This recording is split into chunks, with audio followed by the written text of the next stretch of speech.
Selamat sore, selamat datang di podcast seru siaran edukasi, ringkas, dan terupdate. Podcast ini berkolaborasi antara SW Indonesia dan juga Klinik Atmajaya. Di podcast ini kita akan membahas berbagai hal terkait kesehatan, bisnis, dan hal-hal terupdate lainnya. Hari ini kita bersama dengan Bapak Mikael Suharli selaku CEO dari SW Indonesia. Selamat sore Pak Mike. Selamat sore. Boleh disapa dulu teman-teman yang ada di sini? Sobat Klinik Atmajaya, salam sehat semua dari SW Indonesia. Oke, thank you so much Pak Mike. Dan saat ini kita juga bersama dengan Dr. Indri. Boleh disapa dulu Dok? Halo semuanya, salam sehat. Dr. Indri merupakan dokter umum dan juga sebagai penanggung jawab dari Klinik Atmajaya BSD. Hari ini kita akan membahas tema yang sangat unik dan menarik, sangat akrab dengan kehidupan sehari-hari, yaitu tentang pola hidup sehat di perkantoran. Sehubungan dengan kesehatan merupakan hal yang terpenting untuk mendukung kinerja kita di kantor. Tanpa perlu berlama-lama lagi, yuk kita tanya nih ahlinya. Kita hadirkan narasumber kita yaitu Dr. Indri yang akan memaparkan bagaimana tentang pola hidup sehat di lingkungan perkantoran. Nah dokter, sekarang kaum usia produktif nih lagi sibuk-sibuknya nih bekerja sehingga lupa nih sama kesehatan sendiri. Kadang mereka bekerja di 8 jam atau kadang juga mereka ada yang lembur nih dok. Nih, apa saja gangguan kesehatan yang dialami oleh kaum pekerja yang perkantoran seperti itu dokter? Boleh dijelaskan dokter Indri? Oke, baik. Terima kasih pertanyaannya Lambre ya. Untuk gangguan kesehatan yang paling sering terjadi di perkantoran adalah yang pertama gangguan penglihatan ya tentunya, karena memang anak-anak kantoran tidak lepas dari yang namanya laptop atau komputer. Selanjutnya ada yang nyeri pergelangan tangan atau yang biasanya bahasa medis kita sebut carpal tunnel syndrome ya, dan juga ada nyeri punggung bagian bawah, dan yang paling sering terjadi pada anak-anak muda sekarang yang bekerja kantoran adalah obesitas. Oke, baik. Wah, ternyata banyak sekali ya dok penyakit-penyakit yang mungkin atau sering timbul bagi orang-orang yang ada di kantor seperti itu. Nah, ketika kita sudah mendengar penyakitnya, maka kita ingin mendengar nih dok, gimana sih penanganannya dok, terhadap penyakit-penyakit yang mungkin akan sering terjadi.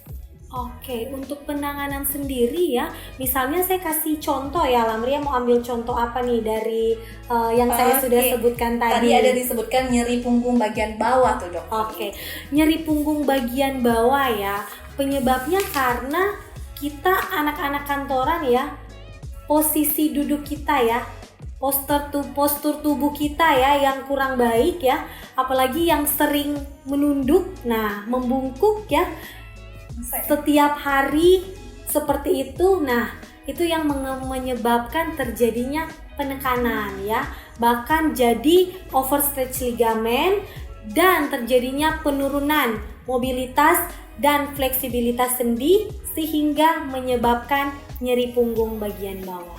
Nah, ketika dijelaskan nih teman-teman terhadap nyeri punggung bagian bawah atau nyeri punggung lainnya nih dok, saat kapan sih kita harus memeriksakan ke dokter dok saat kita terjadi nyeri punggung? Oke, kapan kita ke dokter? Yes. Nah, pastinya pada saat nyeri itu sudah sangat nyeri ya, karena kita punya perhitungan skala nyeri ya. Skala nyeri itu mulai dari 0 sampai 10. Jika skala nyerinya sudah di angka 6, 7, 8, 9 bahkan 10 ya, itu kita sudah bisa langsung ke dokter.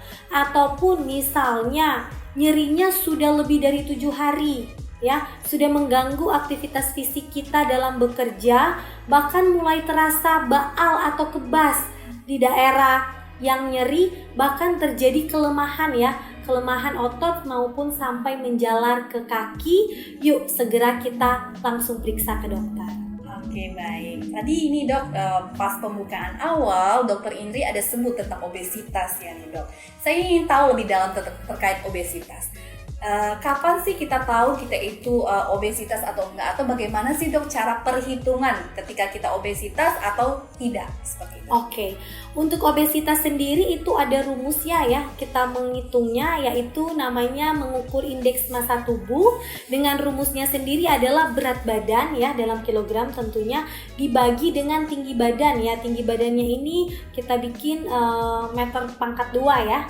Jadi misalnya contohnya saya dengan berat badan saya 50 ya, dengan tinggi badan saya 150, kita hitung berat badan dibagi 1,5 dikali 1,5 ya, hasilnya nah itu adalah hasil dari indeks massa tubuh. Misalnya hasil indeks massa tubuh saya sekitar 22, nah itu masuk dalam kategori normal. Nanti Lamria dan teman-teman juga bisa menghitung sendiri indeks massa tubuhnya berapa supaya bisa tahu itu normal ataupun misalnya obesitas. Oke, baik nih teman-teman. Setelah mendengar pemaparan dari Dokter Indri, mungkin kita bisa nih langsung mempraktekkannya di rumah supaya kita tahu nih apakah kita obesitas atau kekurangan seperti itu. Itu boleh dijelaskan dok gimana saat obesitas atau kekurangan berat badan atau kelebihan seperti itu? Oke, kalau misalnya ya menghitung indeks massa tubuh, nilai normalnya itu ada di angka 18,5 sampai di 22,9 ya, itu normal. Berarti berat badan kita itu ideal. Namun kalau misalnya berat badan kita itu ada di bawah 18,5 itu namanya underweight ya.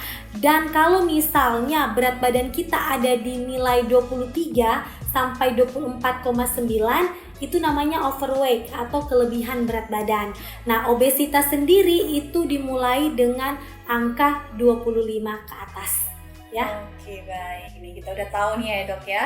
Jadi teman-teman bisa menghitung langsung atau mempraktekkan langsung supaya kita tahu cara pencegahannya dan lain sebagainya. Nah, apa sih dok dampak dari obesitas ini sendiri? Oke, untuk dampak dari obesitas sendiri itu banyak ya. Mulai dari kita bisa terserang hipertensi ya, ataupun stroke ya, penyakit jantung, bahkan diabetes mellitus ya, kolesterol yang tinggi. Nah, itu semua merupakan dampak kalau misalnya terjadinya obesitas, bahkan gangguan mood juga. Oke, baik. Setelah kita mendengar nih dampak dari obesitas tersebut, maka kita ingin ketahui nih, apa sih cara supaya kita dapat mencegah obesitas itu, dok? Oke, cara untuk mencegah obesitas pastinya dengan melakukan aktivitas fisik ya, dan mengurangi makanan yang tinggi kalori ya, ataupun yang manis-manis ya, kita kurangin dan lakukan aktivitas fisik dan makan makanan yang kaya akan serat ya. Dan aktivitas fisik di sini misalnya seperti bersepeda ya, ataupun lari, berenang, itu juga bisa membantu kita menurunkan berat badan yang berlebihan atau obesitas. Karena saat kita melakukan olahraga ataupun misalnya aktivitas fisik, banyak kalori yang kita bakar di situ. Contohnya dengan kita berenang itu sudah bisa membakar sekitar 800 kalori. Dengan kita bersepeda itu sudah bisa membakar sekitar 700 kalori. Dengan kita lari ya, itu juga sudah bisa membakar sebesar 700 kalori juga. Jadi memang pentingnya menjaga pola hidup sehat dengan makanan gizi yang seimbang, kaya akan serat, dan lakukan aktivitas fisik seperti olahraga.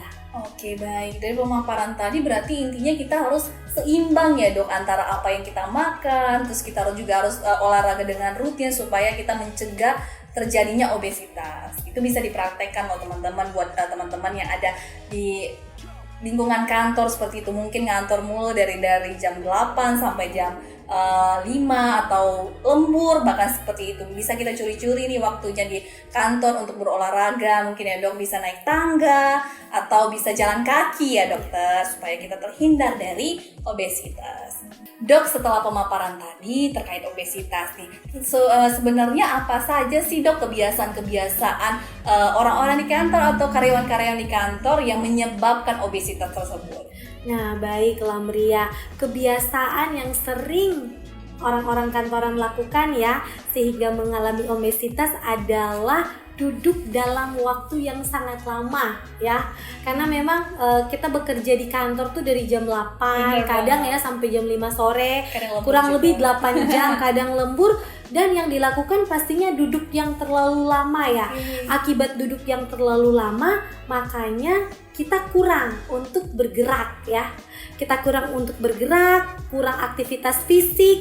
Nah, ketika kita sudah lapar nih ya, orang-orang kantoran biasanya lebih cepat memesan makanan via online ya.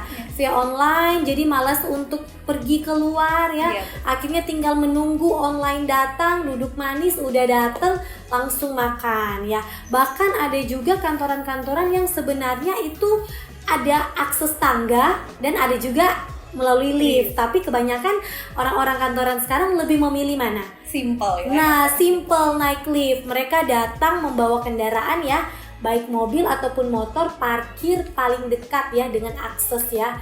Langsung naik lift, langsung duduk ya, mengurangi aktivitas fisik. Nah, itu semua yang menyebabkan terjadinya obesitas. Akhirnya berat badannya yang tadi berlebih, bahkan sampai di indeks massa tubuh tadi lebih dari 25 yang menyebabkan obesitas. Oke, baik Dokter Indri. Berarti teman-teman, kalau kita punya kesempatan nih di kantor, sebaiknya kita benar-benar harus menjaga pola hidup sehat, makan makanan yang bergizi dan berserat ya dokter ya. Aktivitas fisik Ya, aktivitas juga penting. fisik juga penting nih. Kalau kita tadinya parkir yang paling dekat, kalau bisa sih kita parkir yang agak tengah-tengah biar ada jalan kakinya sedikit. Yang tadinya kita naik lift, mungkin kita membiasakan diri untuk naik tangga sedikit demi sedikit. Tapi kalau lantainya di lantai 30 nggak mungkin juga ya dok ya, dia naik tangga dari lantai 1 gitu.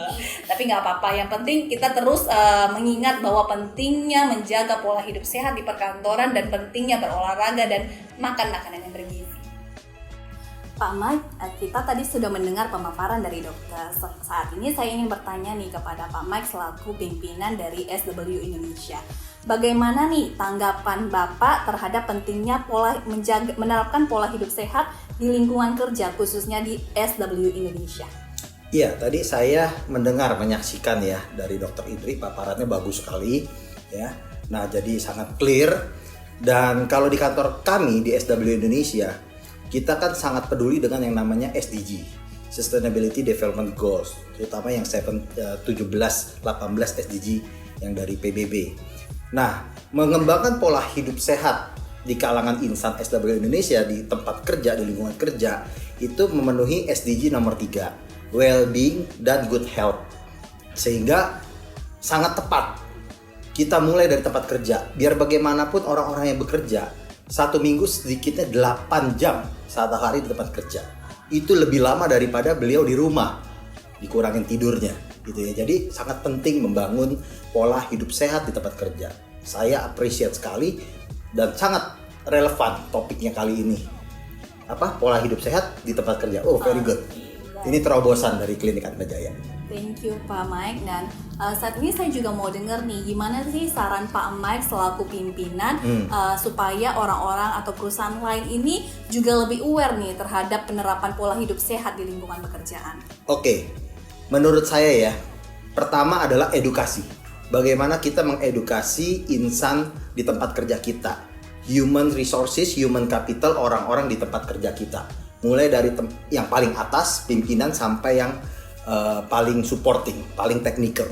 Itu yang pertama, edukasi dengan seminar, dengan menghadirkan dokter-dokter ke tempat kerjanya. Yang kedua adalah bagaimana melakukan check up rutin, bagaimana melakukan vaksinasi untuk pimpinan sampai kepada staf yang paling technical. Nah, itu level kedua. Level ketiganya, di tempat kerja bisa dibangun semacam company atau semacam kalau dengan university untuk dapatin talent, kita bangun dengan university partner. Kalau di tempat kerja kita bisa bangun dengan klinik partner. Jadi bayangkan kalau setiap kantor membangun klinik partner dengan Klinik Atma Jaya, berapa banyak kehidupan pola-pola hidup sehat dan diamankan kesehatannya karyawan kita, insan-insan kita lebih baik. Dan tahap keempat, lebih dalam lagi, orang-orang kerja ini kan punya keluarga. Bagaimana mereka yang sudah menjadi orang tua mengencourage sekolah-sekolah di anaknya menghubungi klinik-klinik ya, termasuk salah satunya Klinik Atma Jaya pastinya ya, mengupgrade UKS sekolah itu menjadi klinik-klinik sekolah power by klinik apa, Pratama apa, Utama apa. Wah, itu sehingga luar biasa. Ya, sustainability tidak berbicara tentang satu kantor. Sustainability berbicara tentang relevan dan berdampak bagi planet dan people yang punya profit membagikan itu, menyebarkan itu. Menyebarkan apa? Kesehatan. Itu menurut saya. Oke, baik. Terima kasih Pak Mike selaku CEO dari SW Indonesia atas sarannya. Semoga saran yang diberikan dari Pak Mike bisa mempengaruhi banyak orang supaya lebih aware lagi terhadap kesehatan di lingkungan kerja. Terima kasih. Terima kasih.